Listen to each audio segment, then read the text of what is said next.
Hello and welcome to another video. In this video, I'm going to talk a little bit about compensation. So I'm 3 years into my career as a software developer now, and I'm going to give you some insight on the trajectory of my compensation over those 3 years. As well, I'm going to compare my past career too, because I'm a career switcher, just to give an insight on what I left and whether or not it made sense to leave, and also to give you some idea of what your trajectory could look like if you followed a similar path to me, especially if you are in Canada like me. So my past career, I was a senior level official, let's say, or member of the provincial government. I led a small technical team, nothing to do with software, it was more in the natural science arena. And it was a pretty challenging job, but really not too hard. It was government after all. And my compensation there was $90,000 per year when I left. But I also got a lot of time off, a lot. So we're talking about upwards of 12 weeks per year where I wouldn't have to be at work, which is pretty ridiculous in my opinion, because it's very hard to get work done when you're off that much. But that's government for you. And also government pensions are very strong. Though I don't like pensions because you don't get control over it and you can't pass it on to your family. And lastly, the benefits are reasonably good in government. But that was the picture of my compensation there. I learned software development and I got my first job as an intern at FreshBooks, which is a company based out of Toronto in Canada. And as an intern, I was earning $70,000 per year. I did get some health benefits, but I didn't get anything like stock options or RSP matching or anything like that. I worked there for 8 months and it was a great 8 months. Now that $70,000, it's actually not bad for an intern in my opinion. In fact, I was not surprised, I was very surprised. I was not expecting the salary for an intern to be that high. I could imagine being someone who works, who's in university and working there. That is quite a lot of money and is more than the national average for salaries. So I was quite happy with that. Even though it was $20,000 less than what I was earning in the government, I knew it was worth taking that step down because I was entering brand new entry level into a new career, and that it was the start of my trajectory. And basing that as the baseline of $70,000, it just shows that the trajectory is going to be much more fruitful over time, because most other jobs are starting at maybe $40,000 per year or something like that. And to compare it to my past career where I did do a lot of hiring, I did have interns and they were earning about $40,000 per year. So $70,000 seemed like a decent compensation to me. I took that, worked there for 8 months. They offered me a third term, but I declined purely because they were going through layoffs. They wanted to hire me on full time, but they couldn't because they couldn't get the funding. So I went to a small Ruby on Rails shop doing B2B e-commerce based out of Toronto as well. And here with private companies, you can now negotiate, right? With FreshBooks being entry level intern, I didn't really have any negotiation room, but now being hired on as a full-time developer, you start to get more negotiation room. I was offered $100,000 per year and I countered with 115, just saying, for these reasons, I think I'm worth that much money. And the founder respectfully countered with 110 and said, okay, let's see how the first 6 months goes and we will do a salary review contingent on good performance. Now, I started there at 110. I did get some health benefits and I got 4 weeks of vacation per year, paid vacation, as well as paid holidays, etc. National holidays, provincial holidays, things like that. After the first 6 months, or within that first 6 months, we did do a review and it went very well for me. I got a 10% raise, which is a very nice raise. And I think it was a testament to the founder really wanting to show me that he valued what I was doing. And I felt very happy with that. I had about just over a year of experience as a developer at that point, and I was already beating my past career's salary, at least in terms of the take-home pay. Maybe not yet with total compensation, but I was very happy with where I was at so far in my career. I stayed there for just over a year, but I wasn't getting the mentorship that I felt like I needed. It was very much an autonomous role and I was building cool stuff, but I knew I could learn a lot more if I was working with senior developers who could teach me more. And that's what I was really after, so I could level up in my career. So I left and went to a small American company, and This time I was a consultant. So I have a good friend who's a software developer, and he's been doing the consultant gig for the past 10 plus years now. He finds it's very lucrative and was pushing me towards that route, so I decided to give it a go. And I went there primarily for the experience, just so I could learn and grow. And I definitely did learn and grow. There's some very strong developers in this company with very good code practices, and I learned a lot. It felt like a boot camp for just under a year for me. It was very hard, very stressful, but in a way that I came out a lot stronger. Now, to compensation, I was not given any health benefits. I was a contractor. However, there were things where they treated me like an employee, and I don't think quite would pass the sniff test of Canadian labor laws.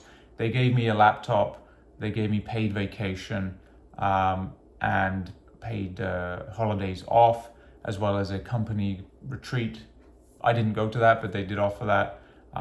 So there was a gray area there. However, compensation wise, it really depended on the exchange rate going from US dollars to Canadian, but it varied from about $125,000 to $128,000 per year. And this was last year in 2024 when the exchange rate was actually the strongest it's been from USD to CAD in a long time. So that was good for me. So you can see it wasn't a really big salary increase. It was probably around $7,000 or $8,000. However, I was not getting health benefits.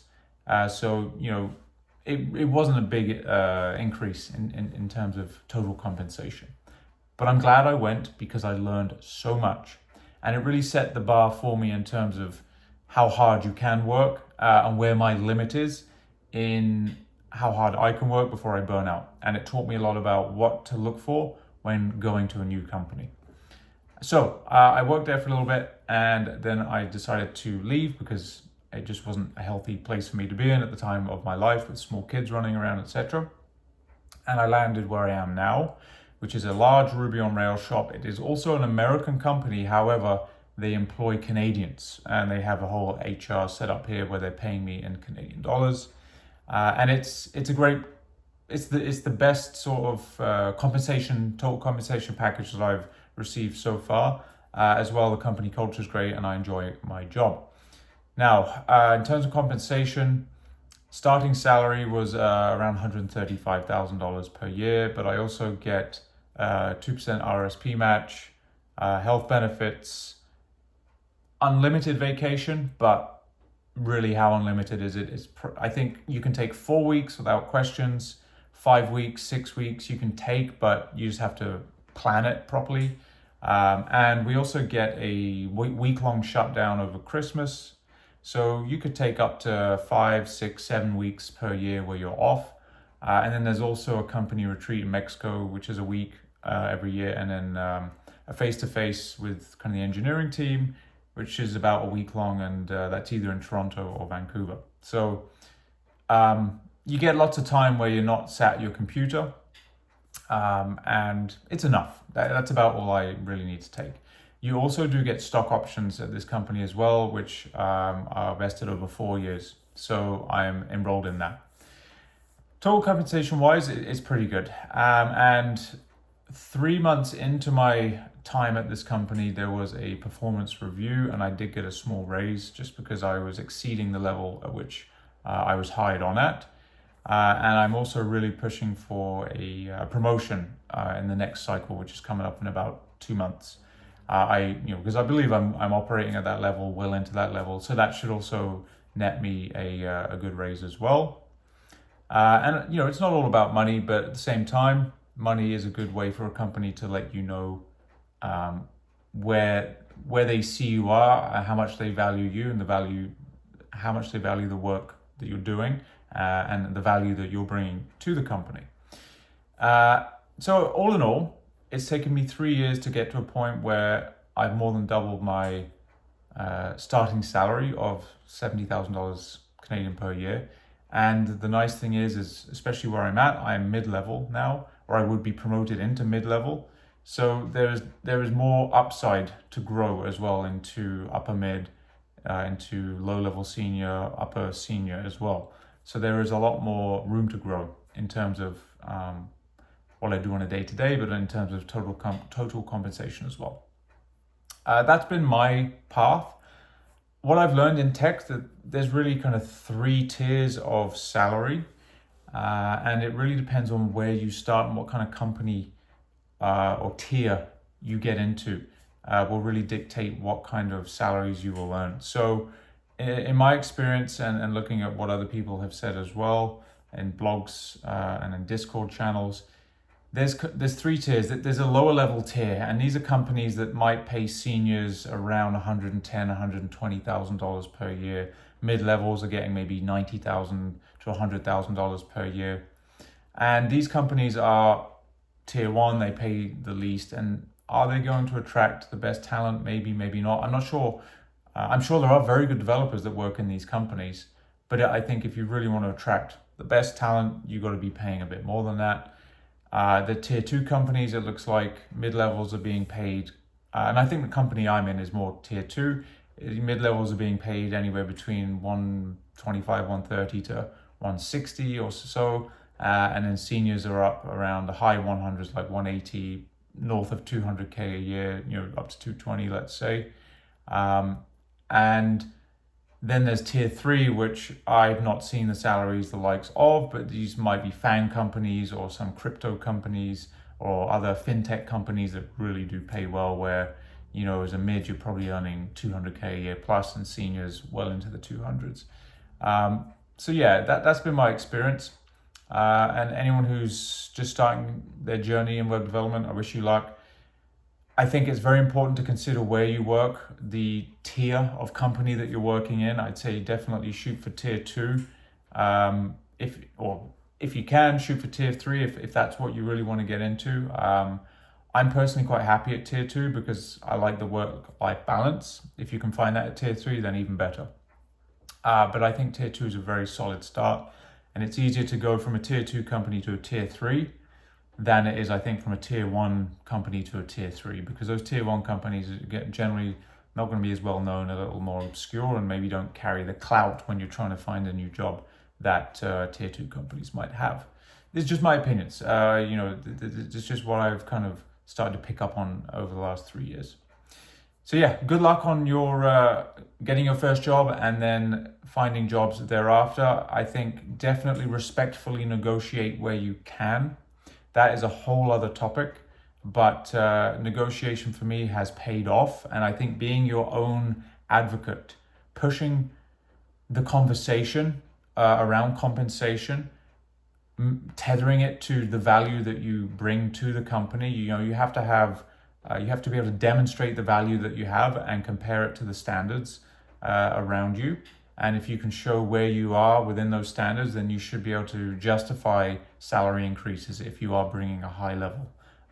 So always think about those things and bring them up tactfully and respectfully with your managers and supervisors, and enter in those discussions in a tactful way, backed up by data and good reasoning as to why you think you're worth X. And generally, in my experience, those conversations will go well because people want to keep talented people around, and they will work within their boundaries to keep you happy. Okay, good luck out there. I just wanted to make that video because I think it's an interesting topic, and I'm an N plus or N equals 1, not N plus 1. That's something completely different, and N equals 1 sample of that. So good luck, and see you in the next one.